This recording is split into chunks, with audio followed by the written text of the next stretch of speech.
Another day, another tone-deaf comment from, yeah, you guessed it, that guy, climate czar John Kerry. We're already seeing climate refugees around the world.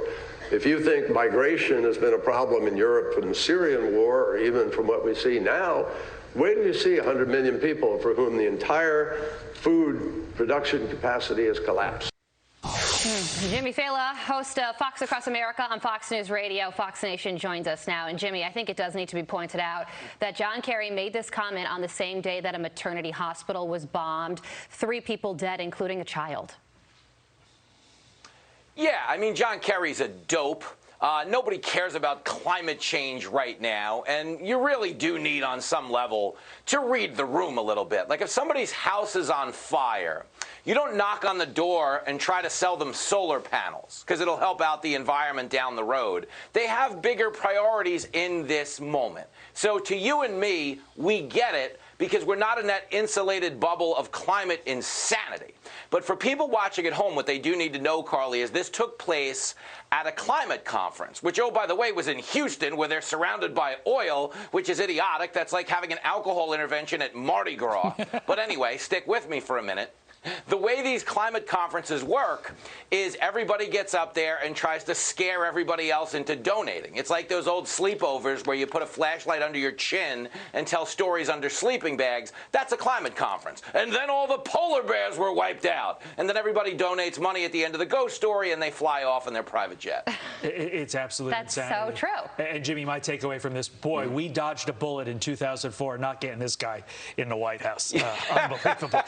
Meantime, I want to get your thoughts on this. New York Democrats blasted for posing with a sign, again, continuing the theme here, comparing 9/11, the worst terror attack on U.S. soil, to climate change. Let's pop up the picture. It is unbelievable. And sort of to tie this all in, there's the pic on your screen. Why does climate change bring out the absolute crazy in some people? Oh, it's so true. And let me just say really quick, their excuse was that they didn't know what was on the banner. Yo, Todd, that is like telling the cops, these aren't my drugs. Someone put them in my pants. Like, come on, man.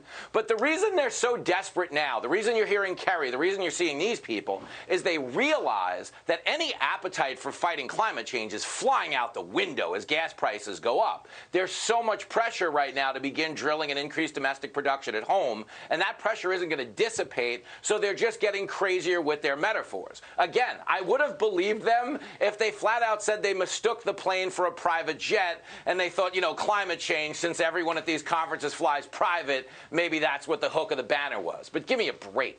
Yeah, I know. And Jimmy, you know, you hear people say it all the time, and I think it's so true. Here in the U.S., the strategy, I mean, sure, everybody wants a clean planet, so why can't we just increase everything? You know, increase solar, wind, hydro. But if the country still runs on oil and gas, we can't make that leap to just renewable energy. And if we're running on gas, why can't we use American gas instead of Iranian gas or Saudi Arabian gas? Well, it's so true, because all we're doing in getting off Putin's oil is buying it from the next dirtbag. It's like when you disqualify someone for doing steroids at the Tour de France, the next 3 guys were also probably doing steroids, so it's not like you cleaned up the trophy. Right. But that's where we are with oil.